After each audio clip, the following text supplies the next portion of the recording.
Hello and welcome to Preemie Chats, a place for parents and healthcare professionals to gather, share stories, and learn from each other. I'm your host for today, Jenna Morton. I'm preemie mom to twin boys who were born at 32 weeks and just turned 11 years old. Preemie Chats is the creation of the Canadian Premature Babies Foundation, also known as CPBF. The foundation is a parent-led charity that helps families during and after their NICU time through education, support, and advocacy. You can take some time to visit the website. You can see it there on your screen, canadianpreemies.org. On the website, you will find all kinds of resources. You'll find links to our previous Preemie chats. You'll find our podcast. You'll find some printables. Most importantly, you will find a community of parents and professionals who are working together to help our children thrive. This is a parent-led organization, and we very much value your input along this journey today and throughout everything that we do. So please let us know in the comments where you're joining from, whether you're a parent or a healthcare professional, what brings you here with us today. We'd love to know where you're watching from. And throughout our discussion, please feel free to share your thoughts or your questions in the comments as well. Well, today's discussion is going to touch on a number of topics. You may have seen on our cover screen that we'll talk a bit about bronchopulmonary dysplasia and micropreemies, but mostly we're going to talk about being moms and parents to our preemies and roles that we take in advocacy around those topics. And to talk about that with me today, we have Jamie, Jamie Edwards is coming to join us today. Jamie is a micropreemie mom and an advocate for families, as well as for stem cell treatment for BPD. And she's going to share some of her story with us now. Hi, Jamie. Hello. Thank you so much for joining us for this discussion. We were talking a little bit before we went live, and I know that there's a lot for us to talk about and share with everyone who's watching. And I thought maybe we could just start by having you share a little bit about your story with prematurity. Absolutely. Well, I can take you back to the beginning when I was 22 weeks pregnant with twins, a boy and a girl. I went into premature labor. It was Sunday afternoon. I felt slight discomfort, thought I would check it out, and made my way to the hospital. Found out I was not going to be leaving. So a week I was in labor with the twins. Of course, being so premature, every hour counted. It mattered. And at that time, my twins, that was 7 years ago, the end of January, 22-week babies here in Ottawa. It was, it had only been 2 years since they accepted trying to treat and save them. So it was still fairly new for us here and not a lot of information, especially for twins. They said, we cannot give you information about multiples. We just don't have stats for that. So of course, in our journey, that whole week we were given, they were almost like cards where they'd show what are the chances of survival for a singleton, what are the chances of disability. Typically, for twins, will they survive? We don't really know what to tell you about that. And of course, what if they do, what would their life look like? I'd say halfway through the week, we changed our minds. The first half, we were going to let them pass and hold them. And then one doctor came to the room and said, you are the talk of the hospital. You have to try. And he said, take the Celestone, get the drug. Don't wait till 26 weeks. You're not going to last. I know that there isn't information about if it is effective before the 26 weeks, but it's just not available. We don't know if it does. You're just not going to last. So I did. 23 weeks later, 23 weeks and 4 days, my twins were born. And Liam came first and Olivia second. Liam, he had an infection, so it was an emergency. They said he has to come out. Let's see, how he's doing. And if Olivia is okay, she can stay in a little longer if possible. It might even be a day or two, but it will help. Unfortunately, they both had to come out at that moment. It was 4 minutes apart, one after the other. And I remember when it happened, just being in shock. They were small and they didn't make a sound and they were just rushed into a different room. And I just yelled at my husband, don't come back. you run with them. And he did. And both were intubated. And of course, babies being that small, one 500 grams, one 650 grams, equipment on little babies like that, it's very overwhelming. So finally, our journey began. Both my twins diagnosed with bronchopulmonary dysplasia, BPD, something that we'll talk about a little later on. And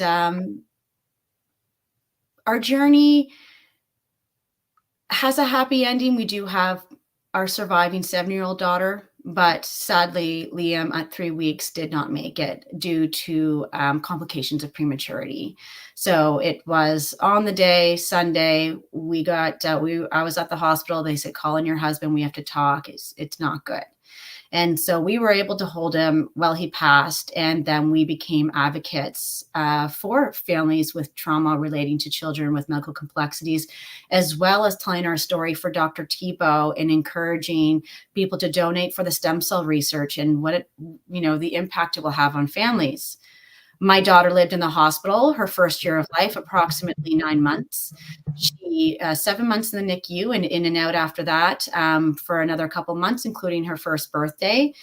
But it didn't end there. The journey continued. She has many different ailments. So she has tracheomalacia, bronchopulmonary dysplasia, reflux, of course, gastric issues, and the list goes on. And of course, today, asthma. If I brought her in here, you'd be surprised. Everyone thinks that she looks like a frail little child, but she does not. She looks like every other child in her class. And again, we didn't know that would happen, and we are beyond grateful. And we're just, one day at a time. I listen to you talk, and there are similarities in our story and great differences as well. And what stands out to me was how quickly you seemed to come to that decision that you wanted to be an advocate.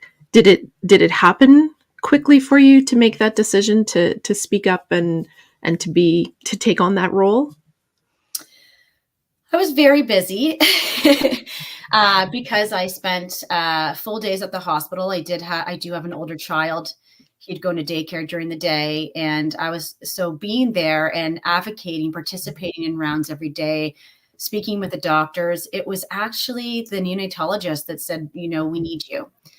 And that's how I really originally got involved, is they had me join some parent advocacy groups, and it just and then I ended up joining more and more because I saw we have incredible doctors. We do have some holes in our system, which can put our kids at risk. And I just wanted to help make those changes and educate people and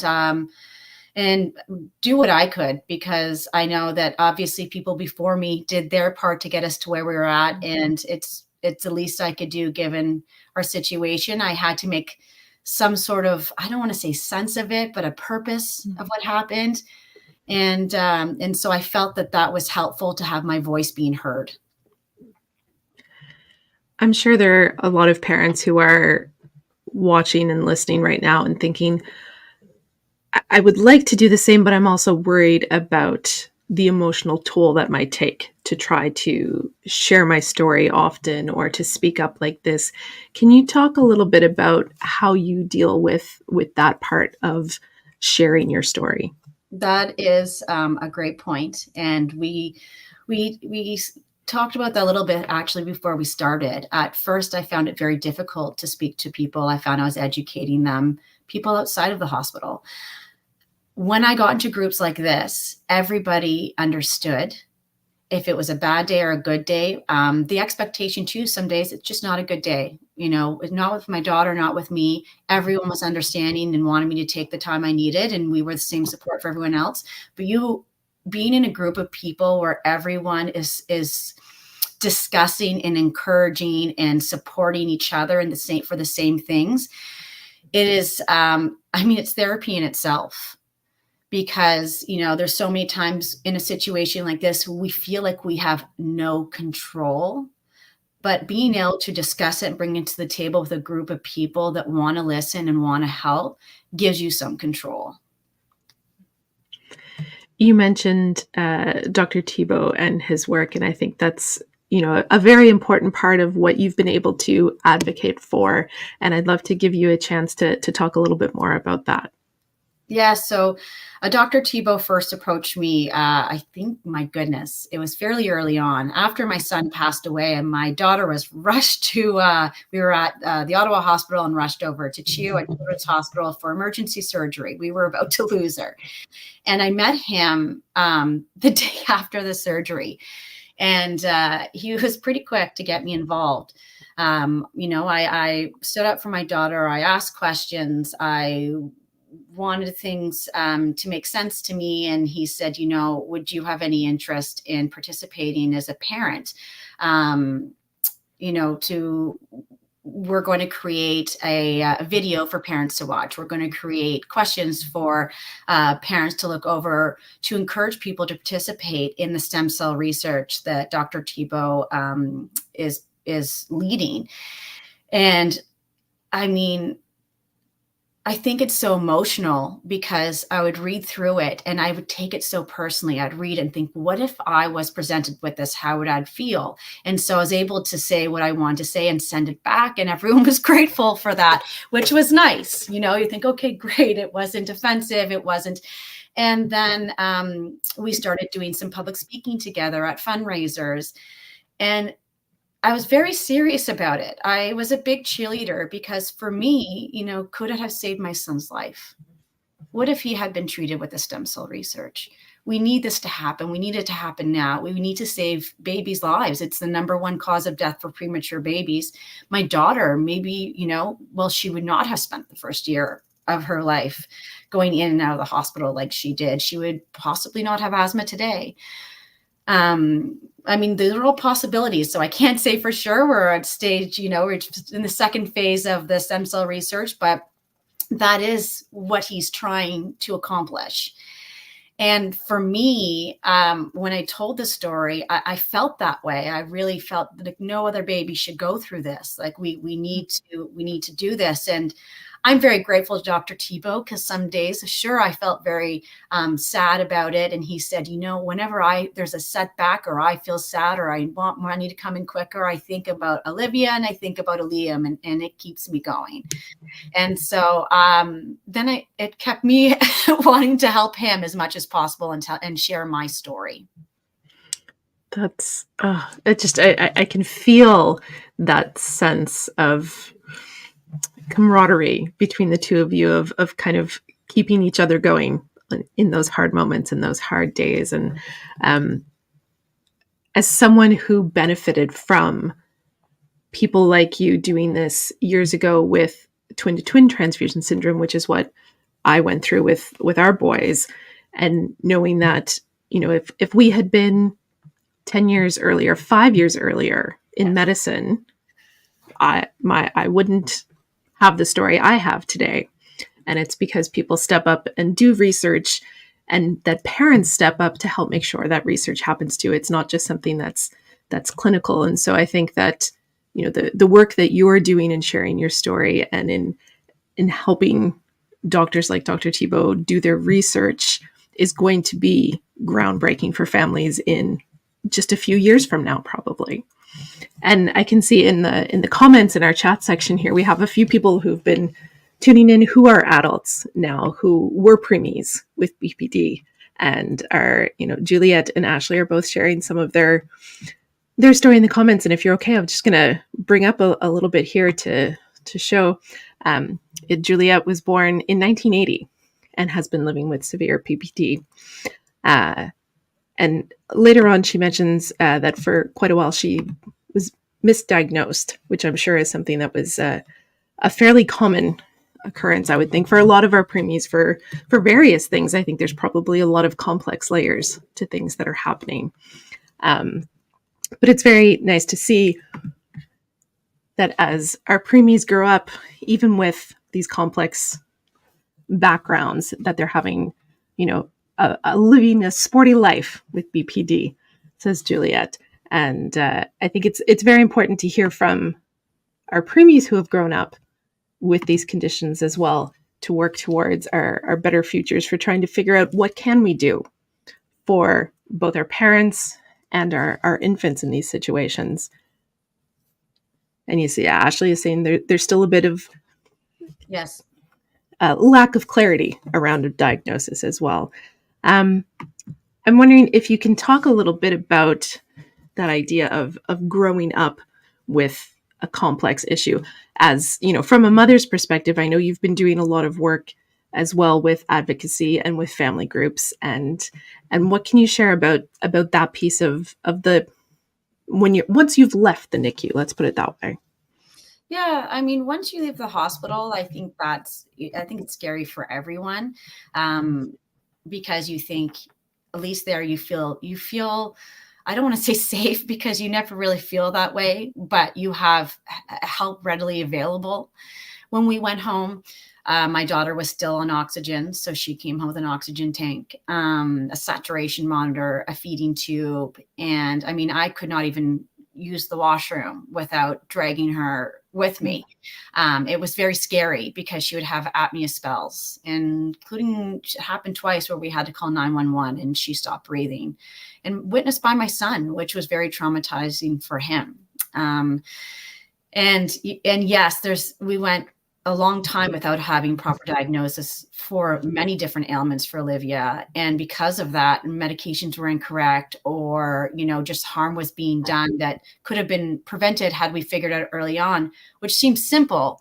But when you have, 2 out of 5 symptoms for many different ailments, it's hard for the professionals to try to pinpoint it, especially because your appointment is 15 minutes long and you try to tell your story and they try to book, they try to schedule in your follow-up appointments or tests. But by the time you get to those tests, and if it's not the right test, more time has passed and then you're trying to get back in. So it wasn't easy to navigate the system. And it just all took such a very long time. It's not our area. We've done all the tests we can. Let's send you to the next group of people. So you go a long time wondering, what is this? Like, how can we keep going like this? I'm at the hospital 4 days a week with these appointments and tests and follow-ups appointments. Olivia was on oxygen until almost a year old. She went on many different ventilators. Like, she was on BiPAP, CPAP, JET. One of the reasons that she couldn't leave the hospital for so long is after about 5 months, she was what's called a feeder and a grower. They did not have equipment small enough to send Olivia home that she could use a CPAP machine at night. At that time, they just said it's not an industry that makes money, so no one's willing to make them. So they had to create a mask in the hospital. They made one to cut and fit on her face that would stay on. And that's why she lived there for as long as she did. So we knew, again, that's one of the reasons why I want Dr. Thibault's stem cell research. Think about the cost saving, even for the hospital, but also the mental health and for the family. And, but all of us, it was hard for my son, who only had one parent there every day. Every day I drop him off and only one of us would be there with him in the evening, because one of us had to be at the hospital and be with our child, that other one that, she chose to live. She needed us to advocate for and to be there and to support her. It was hard leaving every day without her. And I don't want other families to keep going through that. And of course, when we got home, we still didn't have it all figured out, but we were able to safely get her home with all the support of all the machines that we took with us.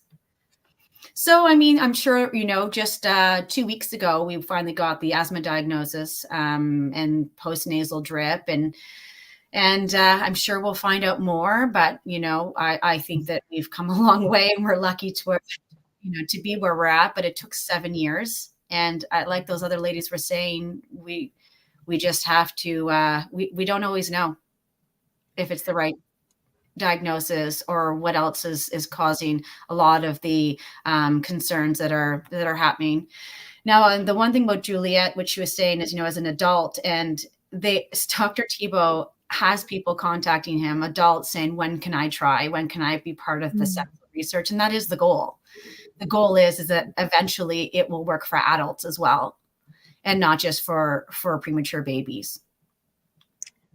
Actually, that's perfect timing for the comment that Juliet has just added. And so she's writing from the Netherlands, where they have, to her knowledge, the only outpatient clinic for preemie adults where their lung health is monitored. It was established in 2019, and that she's seen her quality of life improve since she's been able to get the proper diagnosis and to be able to go back to the clinic.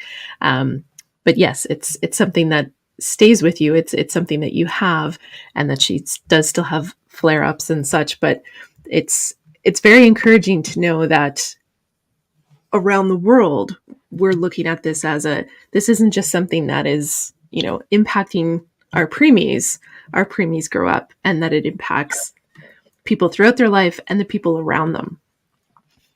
It does. It impacts everyone in the family, which is why I got involved in trying to educate about trauma to families, because it's a whole, we all have to live with that. We all have to miss out on, Christmas get-togethers at times because the virus is going around. We're told that if she catches that, it's not going to be good.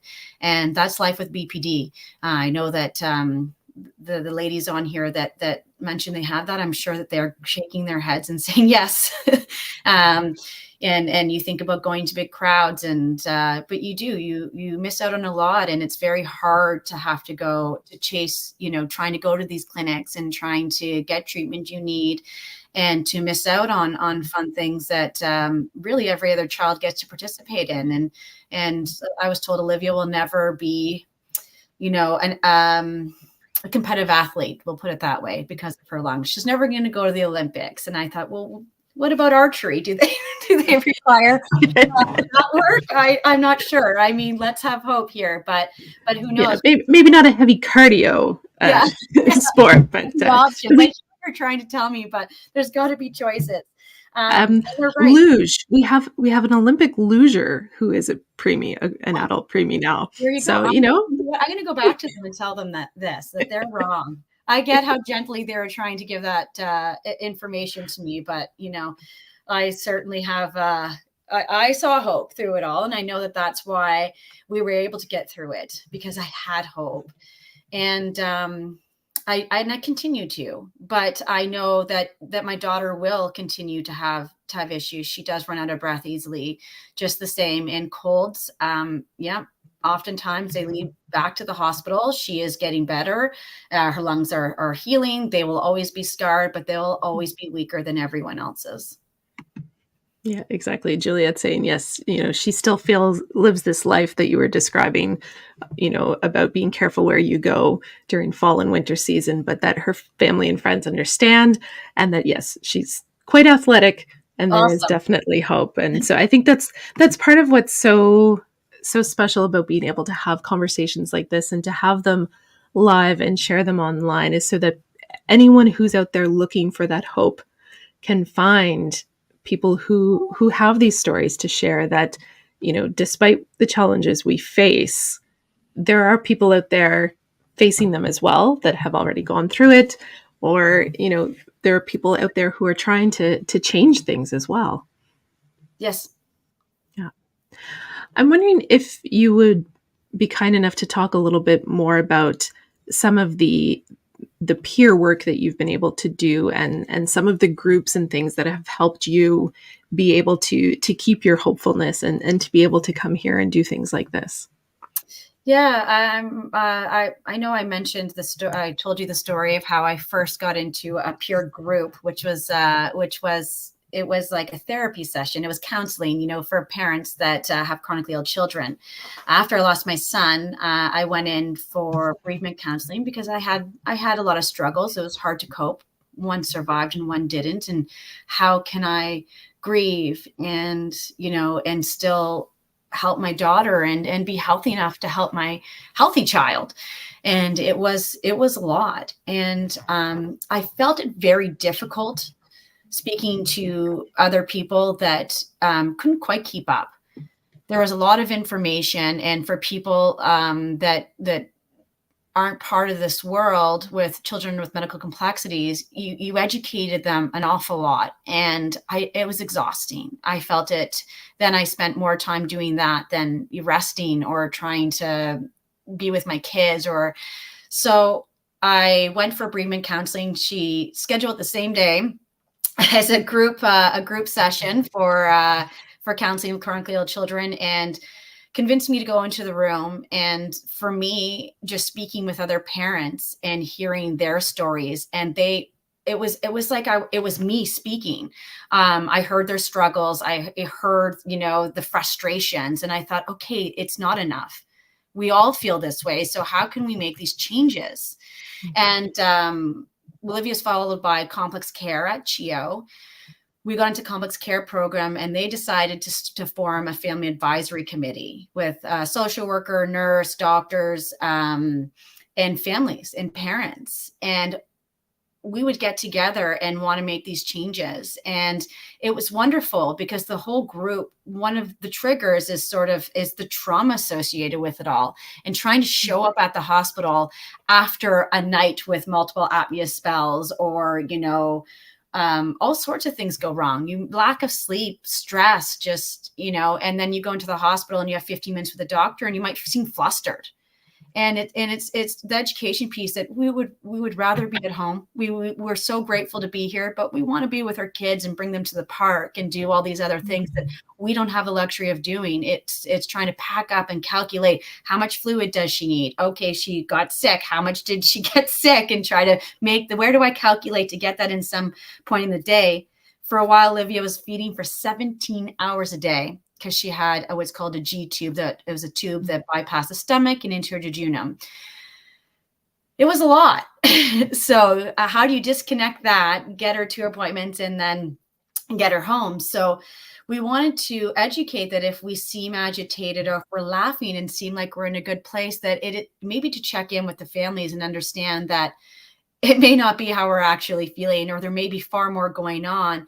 And that sometimes the importance of even being prepared in the meeting and having a look at the medical file and saying, okay, this is complex. Maybe I'm not going to say, can you tell me why you're here today? Because you just said, like, this is my third appointment today. I don't want to tell you for the third time why I'm here today. I want to continue where we left off. And I felt all the parents were saying this. They said, it's so triggering to have to retell your story over and over and over again. You're exhausted. I don't want, and then they, and then to say, oh, that's going on. Did you see this specialist? Yep. It's all in the file.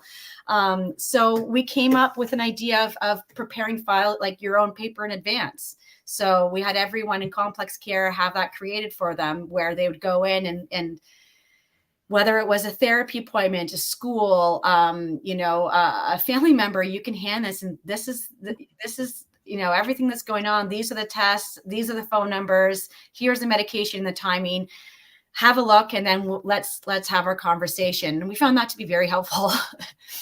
Yeah. I love that idea. In my experience, we didn't have a whole lot of complications, but at the same time, there was two of them, and it was like, oh, okay, one child has this and one has this, and to have had a little kind of cheat sheet for myself, as well as to be able to hand it off to people, would have been very, very useful. Well, and that's where we forget things, right? You're so stressed about getting on the door and packing and bringing everything you need, and was your pump, charged during that time, and then getting there. And if they're late, do you start your feed? So that's what's going through your mind, right? You have so many open boxes, and then to go into that appointment and try to deliver what you're there for, and then to ask, can you start from the beginning? You're just thinking, I don't have the brain space to open more boxes and start from there. I'm going to forget why I'm here, because now I'm going to be triggered by the rest. I'm going to talk about all these other things that are going to be very triggering for me. And I very much appreciate that everyone's, trying to help, but it can be overwhelming for families that are, under acute trauma for a prolonged period of time. And that was what was happening. So we tried to brainstorm some ideas to help parents and guide them and advise them, and to educate medical professionals when how many of them would say, I didn't think about that. I'm going to try, if I see that I'm going to make sure to just look through that quickly and say, why are you here today? Yeah. That's so powerful. It's funny how sometimes those things that seem so simple after we say them out loud and come to them, you're like, oh, why hasn't everyone thought of this? Why is this not the standard of care, that there's something like this to try to help families? And I think it would be so beneficial for those families too, who just are overwhelmed by the medical system to begin with, even before they have to deal with complex care and their child. Just being in that environment is very overwhelming for so many people. And so to be able to have that, I would think, for your own purpose. I know for me, you know, my husband is very good with medical terms and very good with remembering specific words, or, you know, the weight of our children. And I'd be the one who'd like, no, I need notes. I can't remember these things. I'm going to use up too much of my brain power trying to remember these things to tell you in words that you'll understand as a medical professional. So having that would just be, yeah, fantastic. Yeah, it was very helpful. And then we, and of course, trying to educate. We spent time. We have what's called grand rounds, the children's healthcare. We went to a conference there and we spoke publicly about it. Like we presented there as well, trying to, you know, educate staff at, you know, many different hospitals nationally in Canada about this. And it was amazing. The feedback we got was very positive, actually, to sort of sit and think that each person coming in has their own situation at home and stuff going on. So it's important to listen and to take the time to hear why they're there at that. You know, each family is there for a reason, and to help and to follow up, and not let us fall through the system, not us fall through the cracks. And that's our biggest piece, because it happened an awful lot. I'm wondering if you have any thoughts you want to share, just kind of on the idea in general of taking care of yourself as a parent dealing with a child with complex needs. Yeah, I mean, that was very difficult. Oh, I'm so sorry. My son is in the room. Hold on. No problem. Yes, we all have those moments in life when people need us, right? So I would just remind you that if you have any thoughts that you want to share in the comments, your own experiences, please do. We've had some really wonderful sharing happening today with several parents, as well as several grown preemies sharing their experiences in the comments. I encourage you, if you have a chance to go through and read some of those comments and discussion points there in the chat. There's a lot happening in the comments, and we appreciate everyone who takes the time to watch and to share and to join in the conversation like that. And hopefully, oh, there's Jamie getting back. Sorry, wonderful. My That's son all right. Same, we all understand on this call. Yeah, and oh no, he doesn't call very often, so I did warn you that was a possibility. We've had late nights, but high fever and bad cough. So I will give him a big cuddle after. He's not doing well, not feeling very well. But yeah, sorry. So finding time for myself, it was very difficult at first, because I mean, I was suffering from sleep deprivation and trauma, and I was grieving, and I couldn't figure out how to do that.